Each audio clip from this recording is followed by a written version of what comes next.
Radhe Radhe everyone. Today we are going to watch a video about mind, a master or a servant.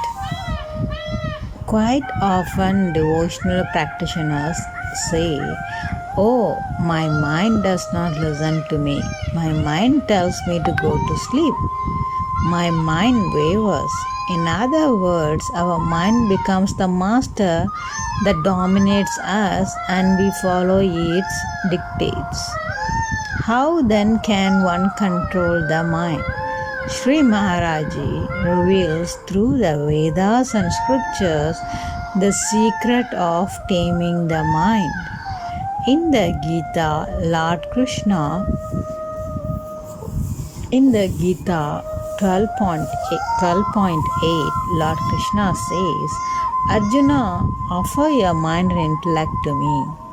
Arjuna thinks, "I have only one thing, the mind, but my Lord is asking me for both the mind and intellect." True, there is only the mind, but there are two states of mind. When it is thinking, it is called the mind, mana, and when it is making decisions, it is called the intellect, buddhi. In the Vedas, Mundaka Upanishad, God declares, "I have given you a chariot with horses pulling it.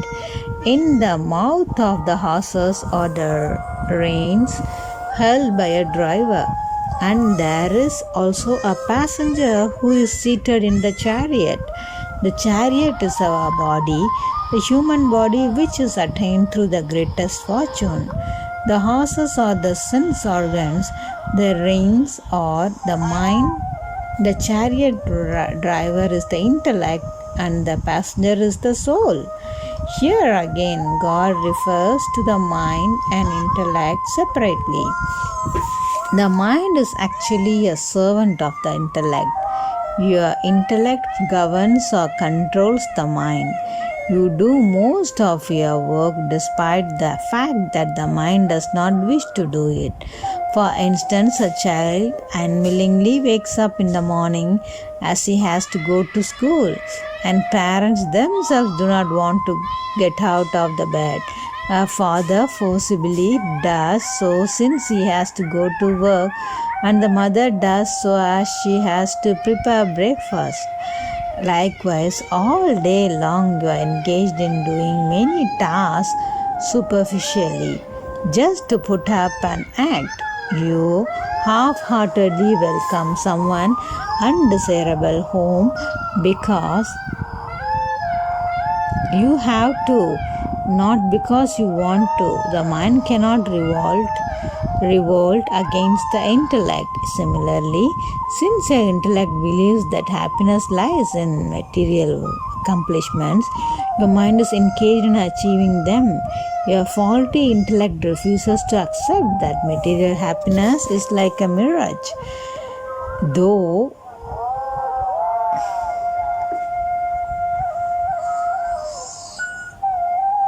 Though every day it experiences momentary happiness on fulfillment of a desire followed by yet another desire, then a spell of discontentment due to unfulfilled desires, and so on. If with continuous practice you convince the intellect that true happiness lies only in God, your mind will become attached to Him.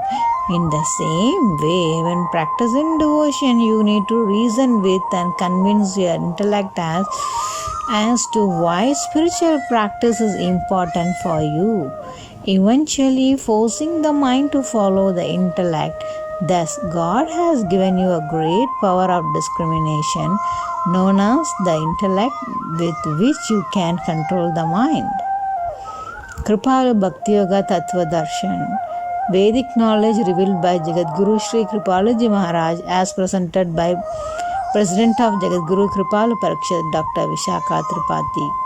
If you would like to read more, please browse our jkp.org to buy this book, Spirituality in Daily Life. Also, you can read a complete description of this philosophy in Prem Ras Siddhant, The Philosophy of Divine Love by Jagadguru Shri Kripalu Maharaj. We'll catch you all soon. Jai Jai Shri Radhe.